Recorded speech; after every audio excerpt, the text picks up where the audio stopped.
My name is Jacqueline Wallace. I'm 28 years old, and until recently, I thought my life was stable. Not flashy, not performative, just stable in the way that actually matters.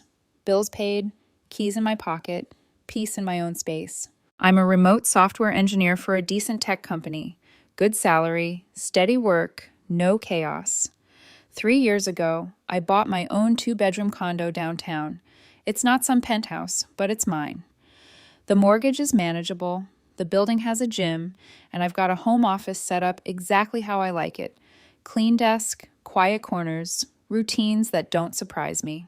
That was my favorite part, control. My boyfriend Ethan was 27. We'd been together for 2 years. We met at a friend's birthday party, one of those nights where you're not even looking, and then suddenly you're laughing at the same stupid joke like you've known each other forever. He worked in marketing, always talking about networking, opportunities, and building his brand. I used to find it charming, like he had a fire in him. For most of our relationship, things were good, comfortable, the kind of love that slips into your week without needing to announce itself. He stayed over at my place 4 or 5 nights a week. He had a drawer in my bedroom, a toothbrush in my bathroom, his favorite creamer in my fridge. It wasn't official, but it felt close enough to real life that I stopped imagining it ending. Then there was my roommate situation. Her name was Lauren. She was one of my closest friends from college. Late night study sessions, shared breakdowns, shared wins. When she lost her job back in February, she called me crying so hard she could barely talk.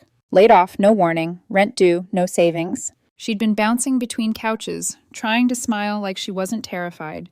And when she finally asked if she could stay with me for a little while, I didn't even hesitate. I didn't need a roommate financially, but I had an empty spare room. So I said yes. The agreement was simple.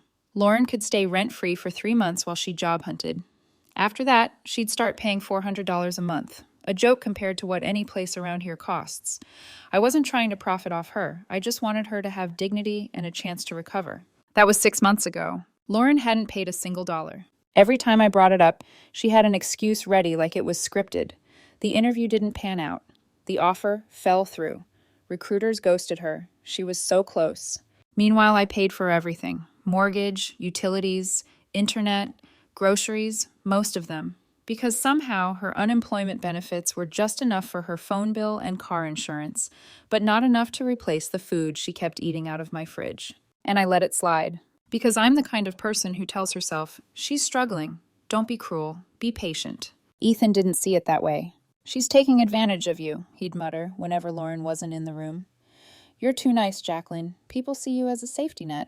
I thought he was just being protective. Now I look back and wonder if he was warning me, or measuring how far he could push me too. Because about a month ago, Ethan started acting different. Not in a dramatic way, in that subtle, uneasy way that makes you question your own instincts.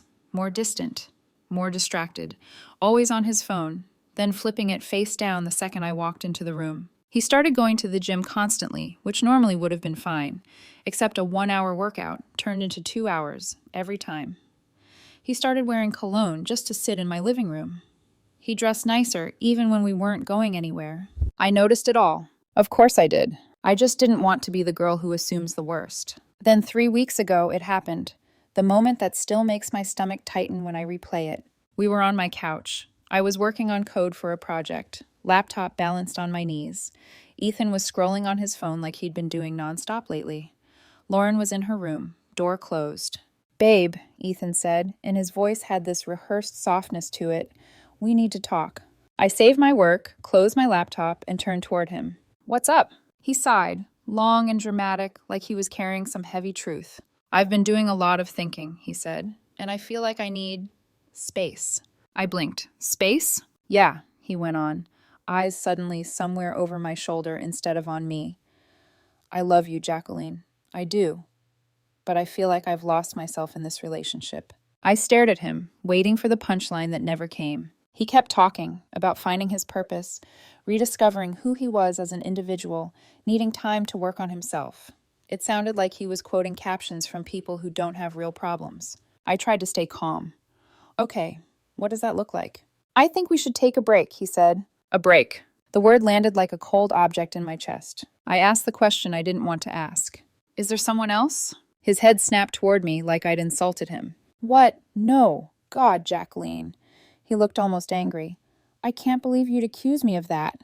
Then he did something that, at the time, completely disarmed me. He made me feel guilty. He said I wasn't supporting his journey, that I was making it about me, that he expected more trust, more understanding, more emotional maturity. And like an idiot, I believed him. I told him if he needed space, fine, but I wasn't going to sit around forever while he found himself. He nodded like I'd passed some test, hugged me tightly, kissed my forehead, and promised this wasn't the end. Then he packed up his things from my place, the drawer of clothes, the toiletries, even his stupid cold brew creamer. And he left. About 10 minutes later, Lauren opened her bedroom door. "Everything okay?" she asked softly. "Yeah," I lied because the truth was too raw to say out loud. "Ethan and I are taking a break." Lauren stepped forward and hugged me. And I remember thinking, through the ache, through the confusion, at least I'm not alone. I didn't realize that hug was the first time betrayal touched me directly, and I still didn't recognize it. Because the people who hurt you most don't show up wearing villain masks. They show up wearing familiar faces. The first few days after Ethan left were quiet in a way that felt unnatural. Not peaceful, not calm. Just hollow. I kept expecting my phone to light up with a text from him. Something reassuring, something grounding. "Miss you already." This is harder than I thought. Anything that suggested I still mattered. Nothing came. No good morning, no good night, no just checking in. Radio silence. His social media, though, very active. Photos of coffee shops, laptop open, gym mirror selfies, quotes about choosing growth and protecting your energy, the kind of posts that get 1,000 likes from people who don't actually know what's going on. Meanwhile, my condo felt different. Lauren became attentive. Almost overnight. She started asking if I'd eaten, offering to cook dinner, asking if I wanted to watch something together. She suggested going out, meeting friends, getting my mind off things. At first, I appreciated it. I told myself she was just being a good friend. But there was something about the way she hovered that made my skin prickle, like she was trying too hard to be present, too eager to fill the space Ethan left behind. She started disappearing for hours at a time. Interviews, she said. Networking meetings. Coffee chats. Okay, sure. Except she never talked about them afterward, never mentioned company names, never asked me to be a reference, even though she'd used me before, back when things were normal. And then there was the door. Lauren had never locked her bedroom door before, ever. She was the kind of person who left it cracked open, music playing, life spilling into the hallway. Now it was always shut. Locked, even when she wasn't home. I only noticed because one afternoon I went to ask if she'd seen my headphones. I tried the handle. Locked. I stood there for a second longer than necessary, that familiar tightening in my chest making a quiet return. I brushed it off. Told myself I was projecting. Grief does that, right? Makes you paranoid. Makes you see patterns where there are none. Except the patterns kept adding up. Lauren started dressing differently. No more oversized hoodies and leggings. Now it was fitted jeans, styled hair, actual makeup. On days she supposedly wasn't leaving the house, she started wearing perfume I didn't recognize. Expensive smelling. Once I caught a whiff of it in the hallway and froze. Because I'd smelled that same perfume before. Ethan had worn it once. Just once. After we'd walked past a high-end department store. I'd commented on it, joking that he should upgrade from his usual cheap cologne. At the time, he'd laughed it off. Now the memory settled in my stomach like a stone. Still, I said nothing. Because saying something meant acknowledging what my intuition was quietly screaming. 2 weeks into the break, something strange happened. Lauren became almost cheerful, like someone who had a secret she was enjoying. She hummed while cooking, smiled at her phone, took long showers, stayed out late, then came home glowing in a way that had nothing to do with job prospects. Meanwhile, Ethan hadn't contacted me once. Not a single, "How are you holding up?" I told myself I was done chasing, that if he wanted space, I'd give it to him. But late at night, lying in my bed alone, my mind refused to rest. I replayed conversations, moments, things I'd dismissed because trust felt easier than doubt. The way Ethan had defended Lauren whenever I mentioned rent. The way Lauren had gone quiet whenever Ethan and I argued. The way both of them suddenly changed at the same time. Then came Saturday. I was supposed to have a full day planned, video calls with friends, catching up on work, maybe a workout. But everything fell through. By noon, the condo felt too small, too loud with silence. So I grabbed my keys and decided to drive. No destination, just movement, something to reset my head. I didn't plan to go anywhere specific, but somehow I ended up turning toward Ethan's apartment complex. I hadn't even realized where I was going until I recognized the entrance. My stomach twisted. I slowed the car, telling myself I was ridiculous, that this was just muscle memory, habit, nothing more. Then I saw it. A car I knew too well. Lauren's car, parked in the visitor section, right near Ethan's building. Same dent on the passenger door, same bumper sticker she'd never bothered to peel off. I pulled into a spot across the lot and just sat there. Maybe she was visiting someone else. Maybe she knew someone else in the building. Maybe. I stayed parked for 20 minutes, my hands gripping the steering wheel hard enough to ache. Then the building doors opened, and the universe stopped pretending. Lauren walked out first. Then Ethan. They weren't just walking side by side. His arm was around her waist, her head tilted toward him as she laughed. The real laugh. The one she used when she wasn't pretending. The laugh she used to give me when I felt safe. They stopped by her car. Ethan said something. Lauren laughed again, and then she kissed him. Not a quick, accidental brush. A full, intentional kiss. The kind that leaves no room for doubt. My vision blurred. My hands started shaking so badly I had to drop them into my lap. I couldn't hear anything beyond the pounding in my ears. They separated eventually. Said something I couldn't hear. Lauren kissed him once more before getting into her car. Ethan watched her drive off. Then he turned and walked back inside, toward the apartment he'd told me he was using to find himself. I sat there long after they were gone. Something inside me cracked. Not loudly, not dramatically. Just cleanly, like a switch flipping. The sadness was still there, the hurt too. But underneath it, something colder was waking up, because I finally understood something important. I hadn't lost Ethan. I'd been played. And the worst part? The betrayal hadn't come from outside my home. It had been living with me the entire time. I don't remember starting the car. I don't remember pulling out of the parking lot. What I remember is sitting at a red light 3 blocks away, my hands still shaking, my heart slamming against my ribs like it was trying to escape my body. I felt hollow, not sobbing, not screaming, just empty in a way that scared me more than tears ever could. I drove home on autopilot, parked in my garage, took the elevator up to my floor, walked into my condo like nothing had happened, like I hadn't just watched my boyfriend of 2 years kiss my roommate in broad daylight. Lauren's bedroom door was closed when I got back. Of course it was. I stood in my kitchen for a long time, staring at the counter, replaying the scene over and over again. Every laugh, every touch, every moment that suddenly made sense in the most humiliating way possible. The space, the silence, the guilt tripping. It wasn't confusion. It was coordination. I went into my home office and shut the door, locked it. That was the first time I'd ever done that inside my own home. My reflection in the dark monitor startled me. I looked pale.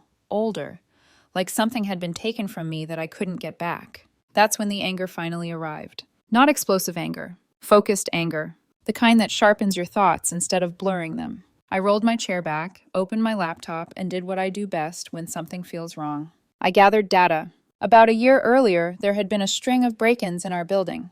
Nothing dramatic, but enough that I'd installed security cameras in the living room and hallway, fully visible, fully legal. Lauren had been there when I installed them. She'd even joked about how big brother I was being. I logged into the system. My hands were steady now. I pulled up the footage from the day Ethan and I had taken a break. And there it was. Less than 12 hours after Ethan walked out with his box of things, Lauren let him back in. Not hesitating, not sneaking. Comfortable. They didn't even bother checking the cameras. They sat on my couch. My couch. The one I'd paid for. The one I'd cried on after my mom died. The one I'd shared with Ethan during lazy Sundays and late-night conversations about the future. They kissed. They laughed. They looked at home. I fast-forwarded, my jaw clenched so tight it hurt. The footage got worse. Lauren had been bringing Ethan over almost daily, always during my work hours. My office door closed, my noise-canceling headphones on, meetings stacked back to back. They cooked in my kitchen, used my pans, ate my food, watched movies on my TV, curled together under the blanket I kept folded on the armrest. There was footage of Ethan wearing my expensive wireless headphones, the ones I'd told Lauren not to touch because they were nearly $300. The disrespect felt deliberate. Then came the moment that flipped something inside me permanently. 4 days earlier, they'd been sitting at my kitchen table, talking about me. The audio wasn't perfect, but it didn't need to be. Lauren laughed and said, "She's too nice. She won't do anything even if she finds out." Ethan nodded. Yeah, she's stable, predictable. I needed something more exciting. Lauren replied, she was getting boring anyway, but she's good to have around. Takes care of everything. That was the moment my sadness died. Not faded. Died. What replaced it was calm. Cold, clear, controlled. I closed the footage and sat back in my chair, breathing slowly, deliberately. I could hear Lauren moving around in the living room now, opening the fridge, humming softly, completely unaware that her safety net had snapped. I wanted to storm out. I wanted to confront them the next time Ethan came over, catch them red-handed, unleash every word I'd been swallowing for weeks. But I didn't, because emotion is loud. Strategy is quiet. Lauren was living in my home rent-free. No lease, no written agreement. Ethan was trespassing under false pretenses, and both of them thought I was too passive to do anything about it. They were wrong. That evening, after Lauren went to bed, I made 2 phone calls. The first was to my friend Derek. I told him everything. Had to repeat it twice because he thought I was joking. Jacqueline, that's psychotic, he said. Your boyfriend and your roommate? I have footage, I replied calmly. There was a long pause. Okay, what are you going to do? I don't know yet, I said. But I'm not reacting. I'm responding. The second call was to Jake, an old friend from high school who happened to be a lawyer. I laid out the situation carefully. She's been there long enough that she might claim tenant rights, Jake said. But without rent, without a lease, you have leverage. You'll need written notice. 30 days is safest. Can I change the locks? I asked. Not yet, he said. Do this clean. By the book. No room for her to twist the story. That suited me just fine, because I didn't want revenge. I wanted consequences. The next morning, I acted normal. Lauren made coffee like she owned the place. Asked how I was holding up. I'm okay, I said, just focusing on work. She smiled sympathetically. The audacity almost impressed me. Ethan came over later that afternoon, walking in like nothing had changed, like he hadn't ripped something out of me and laughed about it over my kitchen table. I stayed in my office. I didn't confront him. I watched.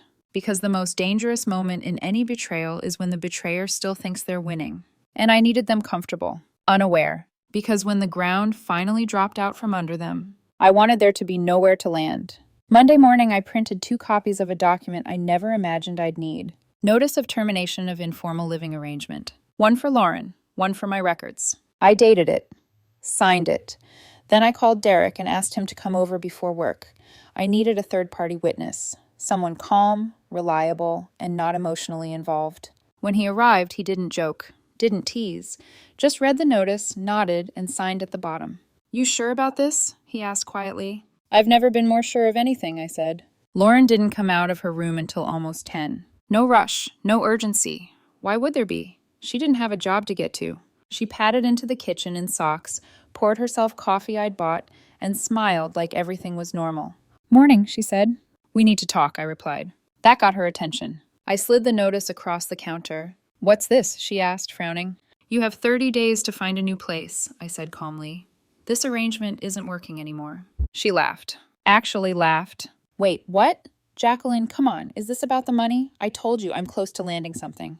You've been here 6 months, I said. The agreement was 3. Her smile faded. She picked up the paper, skimmed it, then looked back at me. Confused, then defensive. Did I do something wrong? Yes, I said simply. Her eyes widened. What are you talking about? You know exactly what I'm talking about. She stared at me, searching my face, trying to figure out how much I knew, how far she could push. I helped her. Ethan, I said. Her face went white. I continued before she could speak. I know about the apartment. I know about the timing. I know about the lies. She opened her mouth, closed it, tried again. Jacqueline, I can explain. You don't need to, I interrupted. You just need to leave in 30 days. I tapped the notice. Everything you need to know is in there. She tried a different tactic. Tears. I was scared, she said. I didn't mean to hurt you. It just happened. It didn't, I replied. It was planned, coordinated, and discussed in my kitchen. Her breath hitched. You recorded us? I have security cameras, I said evenly. You helped me install them. Silence, then anger. So you're really throwing me out? After everything we've been through? Yes. She stared at me like she didn't recognize me. Good. That afternoon, Ethan started texting. Long paragraphs, missed calls, voice messages filled with regret and confusion. Lauren told me what you did. This is getting blown out of proportion. We never meant to hurt you. Can we please talk? I didn't respond. I blocked his number. Lauren, meanwhile, tried every angle. Apologies. Guilt. Nostalgia. rage. She followed me around the condo like a ghost for the next few days, trying to get a reaction. I gave her none. I wore headphones, closed doors, kept my schedule tight. Silence is brutal when someone is used to control. A week in, she cracked. "You're really going to end our friendship over a guy?" She snapped one morning. I looked at her for the first time in days. "You ended our friendship when you climbed into my bed emotionally and my home physically," I said. "I'm just acknowledging it." She had nowhere to go. No job, no savings, no nearby family. She was stuck living with the person she betrayed. And that discomfort? That was not revenge. That was accountability. 2 weeks into the notice period, she approached me again. Eyes hollow, posture collapsed. "I found a place," she said quietly. "My parents said I can move back in." I nodded. "Good." Then she hesitated. "I need help with money for the moving truck," she said. "Just a couple hundred. I'll pay you back." I laughed. Not because it was funny. Because it was absurd. "You've had 6 months of free housing," I said. "Consider that your loan." I walked away. She moved out exactly 30 days later. 2 suitcases, a duffel bag, a laptop. That was it. Before she pulled the door shut, she turned and said, "I hope this was worth it." I didn't answer. I just watched her leave. That same afternoon, I called a locksmith. Every lock, every key, replaced. As the deadbolt clicked into place, something inside me finally exhaled. But I wasn't done yet. Ethan still thought he had a chance, and I was about to make sure he understood. Some doors don't close quietly. They slam. Ethan didn't give up easily. He texted from new numbers, sent emails, left voicemails that swung wildly between regret and entitlement. "I made a mistake. We both did. You're being cold. You owe me a conversation." The audacity was almost impressive. 2 weeks after Lauren moved out, Ethan showed up at my building. I'd just gotten back from the gym when the concierge called up. "You have a visitor," he said carefully. "Says it's personal." I already knew. "Tell him I'm not available," I replied. There was a pause. "Ma'am, he can see your car." I sighed. "Then tell him to leave. If he doesn't, call security." 5 minutes later, my phone buzzed with an unknown number. "Please, Jacqueline, just hear me out." I stared at the message for a long moment, then I typed back. "Come by Saturday at 2 p.m. We'll talk." Saturday came. Ethan arrived right on time. He looked good. Too good. Hair styled, clean shave, wearing the jacket I'd always complimented him on, the one he used to wear on dates when he wanted to impress me. He thought this was reconciliation. I met him in the lobby, didn't invite him upstairs. "Thanks for seeing me," he said, smiling nervously. He reached for my arm. I stepped back. "I'm not here to talk," I said. "I just wanted to give you something." I handed him a folder. He opened it slowly. His face drained of color with every page he turned. Printed screenshots from my security footage. Time-stamped. Clear. Him on my couch. Him in my kitchen. Him wearing my headphones. Then the transcripts. Messages he'd sent Lauren. Messages Lauren had sent him. Recovered from the iPad she'd left logged into my Wi-Fi months ago and forgotten about. "She's too nice. She won't do anything. She's stable, predictable. Let's come over while she's working." His hands started shaking. "Jacqueline, you went through my messages?" "You went through my life," I replied calmly. "This is the consequence." "What are you going to do with this?" he asked, panic finally breaking through his confidence. "Nothing," I said, "as long as you leave me alone." He swallowed hard. "But if you contact me again," I continued, "if you show up here, if you try to twist the story, this goes public. Your job, your family, everyone who thinks you're some misunderstood guy on a self-growth journey." I leaned closer, lowering my voice. "You were finding yourself in my home while living off my stability. Don't test how patient I still am." I stepped back. "You have 30 seconds to leave." He didn't argue. He walked out of the lobby without looking back. And that was the last time I ever saw him. The silence that followed wasn't lonely. It was peaceful. My condo felt like mine again. No tension. No lies humming under the surface. No footsteps I didn't trust. I threw myself into work, took on harder projects, led meetings with a clarity I hadn't felt in months. 2 months later, my manager called me into a video meeting.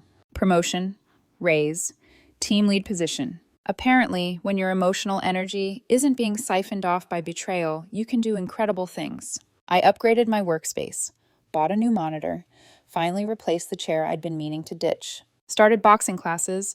Turns out hitting things is excellent therapy. I reconnected with friends. Derek came over for the gaming session we'd postponed months earlier. Pizza everywhere. Laughter until 3 a.m. Life didn't just return to normal. It got better. I heard about Ethan and Lauren through mutual friends eventually. Ethan had moved back in with his parents, lost his apartment, His space turned out to be a childhood bedroom and a bruised ego. Lauren was struggling too. No job, living at home, no safety nets left to burn. Their excitement lasted weeks. Their consequences lasted much longer. One night, over drinks, Derek asked me if I ever regretted how I handled it, if I wished I'd forgiven Ethan, if I missed Lauren, if I'd been too harsh. No, I said without hesitation. They didn't mistake kindness for generosity. They mistook it for weakness. And I corrected them. That's the thing people never tell you. Being kind doesn't mean being disposable. Being patient doesn't mean being blind. And being calm doesn't mean you won't act. It just means when you do, you'll do it right.